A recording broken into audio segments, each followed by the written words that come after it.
Hey, what's up guys? Slays here, bringing you the first Hyperscape news roundup video for the channel. We got some pretty big news from the devs today in the form of a tech test briefing they posted this morning on Twitter.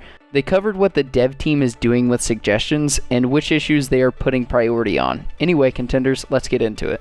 No new news on the console front of the game yet, sadly, but they are still pointing at the Ubisoft Forward event on Sunday to have more information for you console players. The senior producer talks about how they are dedicated to making sure Hyperscape will have servers that are stable, quick matchmaking times, the ability to patch quickly with smaller patch sizes and an install size that is small, because we all know no one's rig can handle another Warzone file size.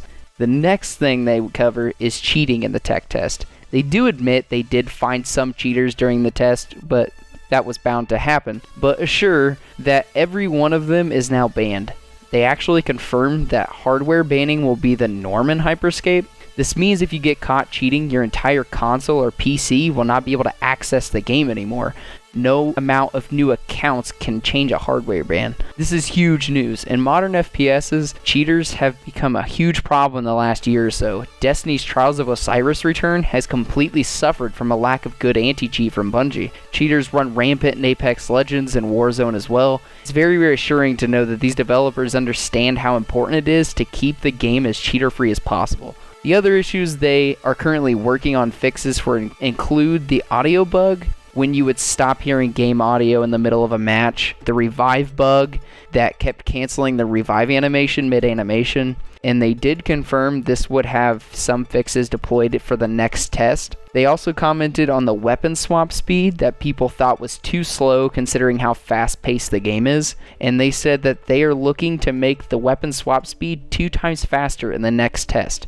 This is another huge change and will make the combos I talked about in my tips video even stronger. They also talk about cheesing endgame wins with the crown, and they are specifically looking at players taking the crown and running into the decay zone, or players stacking too many armor abilities on top of each other. They say making sure the crown event is fun for everyone is their goal, and they're looking at improving it and balancing it as needed.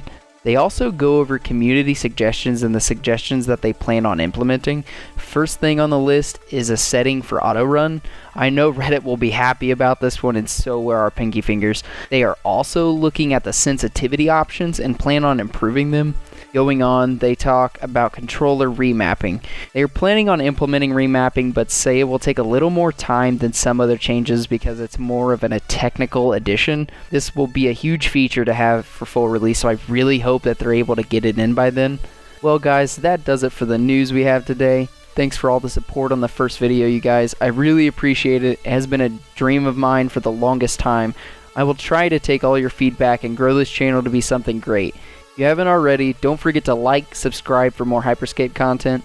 I will be covering the Hyperscape news we get from the Ubisoft Forward event we have coming up on Sunday, so hit that bell if you want to be notified when it goes live. But until next time, contenders, I'll see you in the arena.